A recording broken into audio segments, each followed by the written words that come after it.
Welcome back. Niger now has a new military leader following the shocking coup in the Sahel country.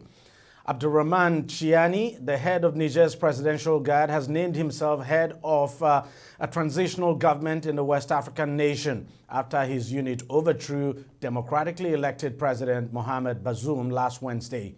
The coup happened just over a week after Nigerian President Bola Tinubu hosted Mr. Bazoum and two other presidents, that of Benin and Guinea-Bissau, in Abuja in his capacity as the chair of ECOWAS Authority of Heads of State and Government. Now, part of their agenda at the meeting was setting up a standby force to counter terrorism and stop military coups in the sub-region. So it's a bit of an irony that President Bazoum would be overthrown from office shortly after this meeting took place. But now President Tinubu and the ECOWAS leadership face a huge challenge on how to respond to this coup. For starters, that standby force has not been set up, and even putting boots on the ground in Niger could be a very tricky move. In the meantime, 62-year-old Chiani has said he staged the coup to avoid, quote, the gradual and inevitable demise of the country. Niger's borders, I should say, are still closed. The nationwide curfew is in place, and all institutions of government have been suspended. The soldiers have warned against any foreign intervention, adding that they'll respect captive President Bazoum's well-being. The coup is the fifth successful one in the landlocked country since it gained independence from France, and it is the seventh in West and Central Africa since 2020. We've seen coups in Mali, Guinea, and of course Burkina Faso, with military government still in place in those countries. ECOWAS has, of course, been talking tough over the latest coup in Niger, but what options does it really have? Joining me now to explore that is Achiketu Chude, an African Affairs Analyst. Achike, thank you very much for joining us on the program. ECOWAS has called a meeting for Sunday in Abuja. What kind of response do you expect to see from ECOWAS? I think the situation is going to be very dicey. Obviously, the new ECOWAS chairman has talked about intolerance for military coups. And just like you said in your opener, just barely a few days after he made that statement, we had a coup just very close by. Somebody who had just visited him. And so it's going to be a very tough one. Do not forget that there has been a flurry of activities by ECOWAS, most especially in other international bodies, to stem the tide of coups in the West African sub-region in the past few years. And so this has obviously continued unabatedly. And but before now, before Buhari left office, there was this discussion about the possibility of having an intervention force in West Africa. And Tinubu, had now talked about it recently. So perhaps they will be looking at it. But they are just too, apart from the fact that it will be tricky to put boots on the ground, apart from the fact that it is going to be a matter, it's going to take a lot of resources to be able to do that, there's another third factor that has to be considered. The goings on right now in Niger Republic, where the people themselves have taken a position against the political class and attacking some politicians, I think it's a very, very big problem that the ECOWAS leaders will have to, talk about. But we've also seen in Niger. Yes. I mean, you're right. We've seen demonstrations for and against the coup, because we've also seen supporters of the president protest, and we can see the political parties would appear to be rallying round. Coming together, all of them condemning the coup, describing it as suicidal and all of that. Do you think it would make any difference at all? That is what makes it tricky and complex. Because what we can see is that it appears General Tiani is now beginning to consolidate his hold on power. Yes, exactly what I'm saying, that it makes the whole thing more tricky and complex. Don't forget that when the Guinean coup took place, that the military junta had support from the civilian populace, even from civil society organizations. And so there is no way ECOWAS is going to meet and to discuss this without also factoring in some of these things we are talking about. The support that the junta is having, and then the opposition that the junta is having. For as long as you have a divided populace, it will be difficult for ECOWAS to take a decision, either to put boots on the ground. They must factor this thing in, and they must factor it. And then that is why I'm saying it is going to be a little bit complex, especially because of that. Of course, nobody is talking about, we have always agreed that military intervention in politics is an aberration to democracy.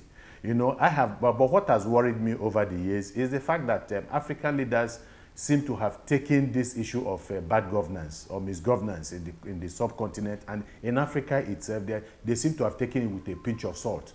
Now, obviously, people are beginning to respond in a very strong way that they will also not tolerate bad governance. But that is not an excuse for military But let's be candid. Is this just about a response to bad governance? I mean, President Bazoum has been there just since 2021, probably less than 3 years in power. He's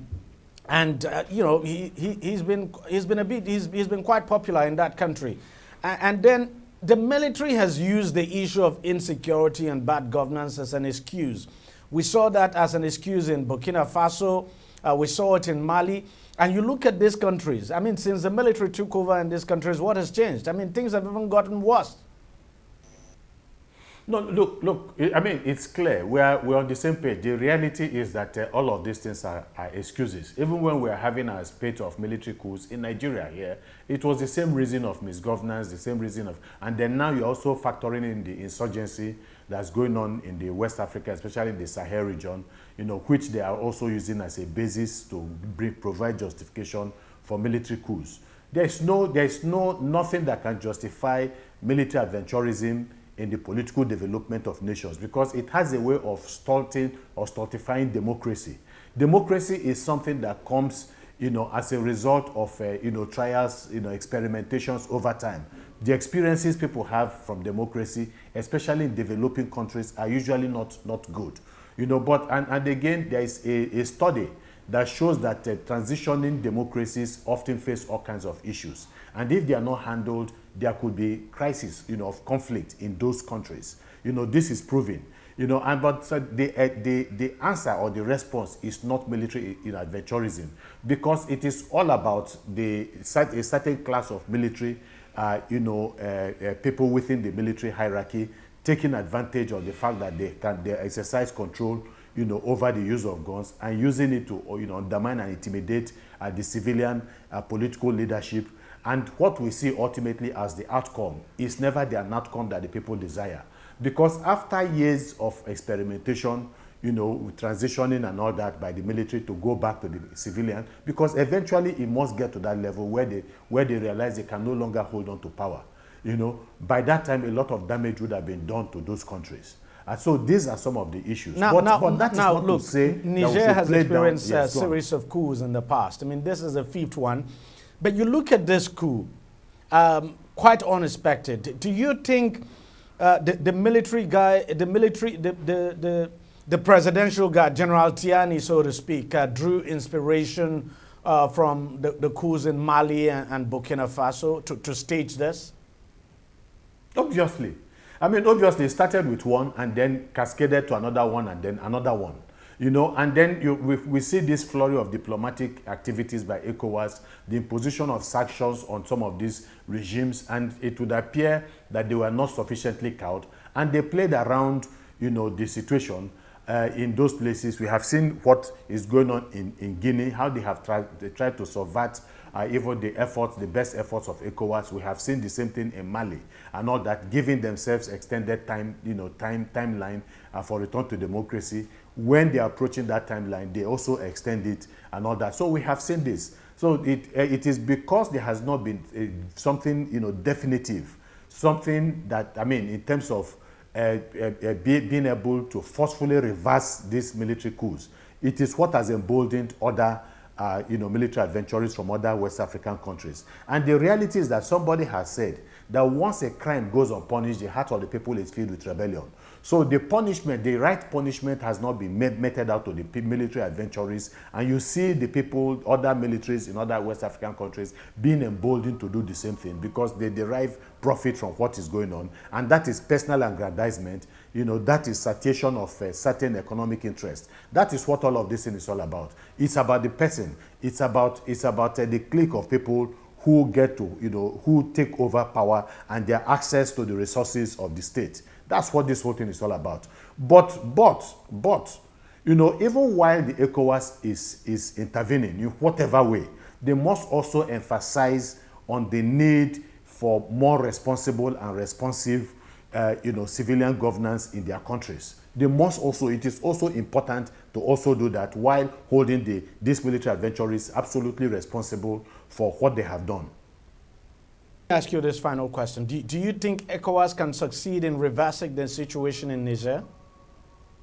So, do you think ECOWAS can succeed this time in reversing the situation in Niger? I mean, since it failed in Burkina Faso, it's going to be very difficult. I can tell you it's going to be very difficult. It's not impossible. I think that ECOWAS has the capacity, if they are willing to make the sacrifices that are required, sacrifices in terms of resources, sacrifices in terms of, deployment of men, sacrifices in the sense that some of these countries are plagued by all manners of economic crisis, and then, you also have their armed forces also being involved in maintaining order in their countries because of the insurgency and all manners of violence that is going on in those countries. In the Sahel region, in Nigeria, we are also seeing it. So you have a situation where the Nigerian army is stretched tight, is really stretched because of the various operations they are undertaking in theaters of conflict. We have that with other West African countries. But again,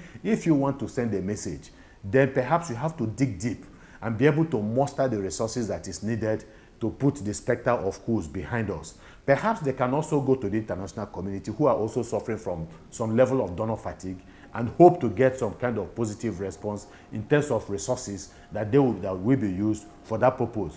But I tell you, one thing I will tell you is that if ECOWAS decides to do this, I can tell you that about 75% of the resources that will be needed in terms of financial resources and men will come from Nigeria. That is the experience we had with ECOMOG in both Sierra Leone and Liberia. So Nigeria must be able to brace up for that if that is a decision that is taken. All right, Achike, just before we go, I just have to ask you this. Look, you look at Niger, it's a very poor country. One of the poorest, if not the poorest in the world. You look at the UN Human Development Index, Niger usually ranks last. This is a country that is dealing with a very serious humanitarian crisis. It has one of the worst humanitarian crises in the world. This is a country where poverty is rife. This is a country where, is dealing with serious terrorism issues. You just look at all of this development indices. Niger does not just rank anywhere at all. And then you ask yourself, these military guys who have decided to strike, did they actually think this through? Do they really understand the enormity of the challenge they are taking on? No, they don't care. They don't care. Look, I've already tried to establish that it is about themselves. It's not about the country. It's not about the people. It's simple. We must call it by its name. These are a group of, military adventurers or misadventurers, whatever you call them, or whatever you can call them. One has to use very strong words to them because it's not about patriotism. It's not about duty, to the state. It's not about concern for the welfare and the well-being of the people of Niger or Niger itself. It's all about this has happened in other West African countries, and we also are capable of also doing the same thing. For as long as you have the gun, and this is a typical case of gun of might is right. That is exactly what is happening. And so I understand the pictures you are painting about Niger Republic. It's in a very dire situation, but unfortunately, most unfortunately, they do not care. It's all about personal gratification. It's all about satiating parochial, economic interests. That's what this whole thing is all about. Achike Chude, African Affairs Analyst, thank you very much for joining us on the program, and thank you for your insights. It's been a pleasure. Thank you. Well, that's how much we can take on the program this week. We thank you very much for watching. I'll see you again next week. Bye-bye.